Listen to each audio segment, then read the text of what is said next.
تو میرے محترم ناظرین، طریقت مذہب شیعہ میں ایک دو طریقے ہیں. ایک طریقہ وہ ہے جو امپورٹڈ ہے جماعت عمریہ سے.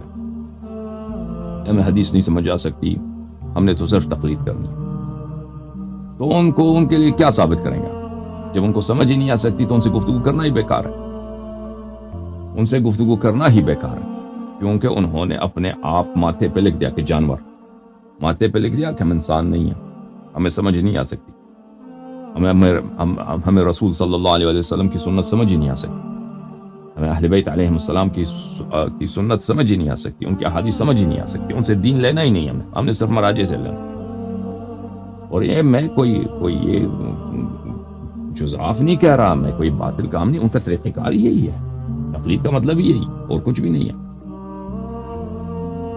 دوسرا طریقہ کیا ہے کہ ہم دیکھتے ہیں احادیث اہل بیت علیہم السلام کی طرف. دین وہی ہے جو 12 امام نے فرمایا. 12 ائمہ طاہرین علیہم السلام نے اگر ماتم کرنے سے منع کیا ہے تو ماتم جو حرام ہے. اگر انہوں نے ماتم کیا، اس کی ترغیب دی ہے، تو یہ شریعت ہے. ٹھیک ہے نا؟ شریعت کے ایک ہی ملاک، ہدایت کا ایک ہی ملاک، ایک ہی میزان ہے، ایک ہی کرائیٹیریا ہے. وہ کیا ہے؟ اللہ کے رسول اور اللہ کے اوصیاء اور رسول کے اوصیاء طاہرین صلوات اللہ علیہم اجمعین، اس مسئلے پہ ان کا کیا موقف ہے، ان مسئلے پہ ان کا کیا بیان ہے، کیا حکم ہے. سمجھ میں آ رہی نا بات آپ کو؟ بھائی میں کوئی نیا دین نہیں لے کر رہا.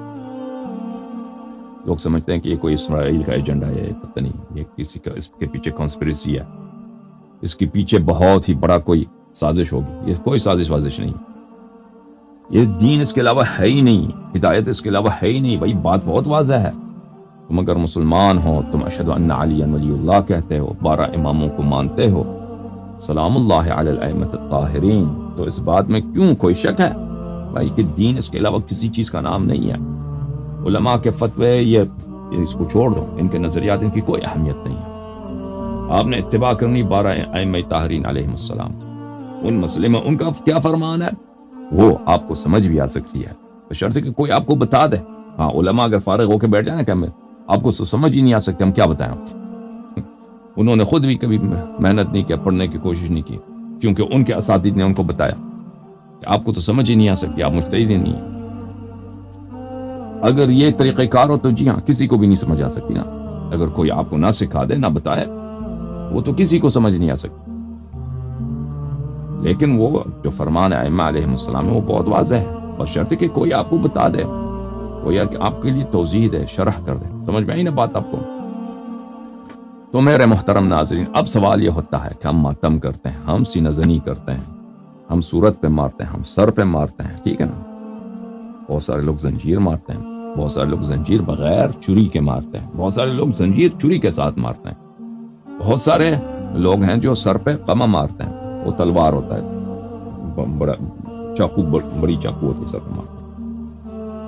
اور یہ عزاداری اس طرح کرتے ہیں امام حسین علیہ السلام کے غم میں. تو کیا یہ جائز ہے؟ یہ سنت ہے؟ تو اس کا ملاک کیا ہے؟ اس کا معیار کیا ہے میرے عزیزوں؟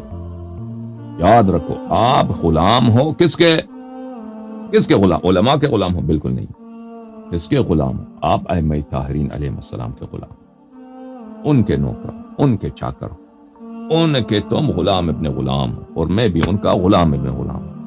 میں بلکہ اس سے بھی کم تر ہوں، میں تو ان کا خاک در بھی نہیں، میں ان کے در میں کلب سے، کتے سے بھی ذلیل تر ہوں، میں تو کچھ بھی نہیں.